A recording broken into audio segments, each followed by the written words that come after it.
Company पाई क्षति सौंचंती लोके केन्दुझर घसीपुरा थाना भालुकुमा गाँवर भगवान पल्लई छात घर कांथ फाटी आँ कर घरोई इस्पात कंपानी स्लरी पाइप बिछाइबा बेले ड्रिल द्वारा कंपन हो कांथ फाटी घरटी संपूर्ण असुरक्षित हो पड़ी।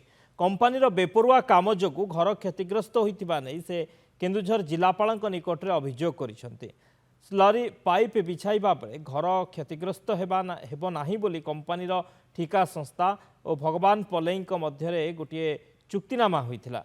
घर क्षतिग्रस्त हेले कंपानी क्षतिपूरण देवे बोली चुक्तिनामा होता। हेले एबे कंपानीर अधिकारी माने धराछुआ देउनथिबा अभियोग होइछे। 7 दिन मध्य समाधान नहले आसंता 21 रे सपरिवार जातीय राजपथ 20 अवरोध करिवे बोली चेतावनी दैछन्ते।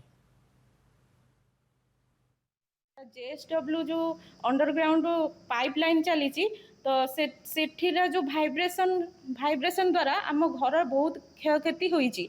तो से क्षयक्षति आम घर सबु जगार कांथ सब फाटी जाइछि। तळु तळु ऊपर जाके कांथ सब फाटी जिबारु तो आम रहिया को सेफ मने करूनु, असुरक्षित मने करूछु। तो आमर आमे थाना को जाइथिलु, से थाना रे अभियोग देला परे भी से माने अभियोग को दखल करूनांती।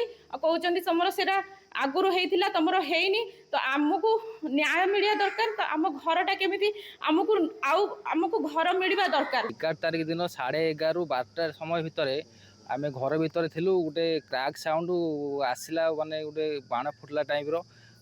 आमे तापर घर को दौड़ी पळि आसिलु। तापर जानिलु कि इठी जो पाइप लाइन जाउची जेएसडब्ल्यू सी आम घर तले अंडरग्राउंड करके जाउची पाइप, सेथि लागि से वाइब्रेशन करके आम घर को फटई दीची। एबे आमे जाइथिलु पुलिस स्टेशन को एफआईआर दवा पई। पुलिस स्टेशन ताकर आईआईसी जे कहले सब कथा हम कोने से सब हम जाननु, खालटाने मिछड़ाने कहउचो घर फाटी जे कहिची। तापर आमे पळि आसिलु। आमे समस्त को लेटर लिखिछु कलेक्टर सब कलेक्टर कि हमर घर क्षतिपूरण दिया जाऊ। आमे या चाहूचु।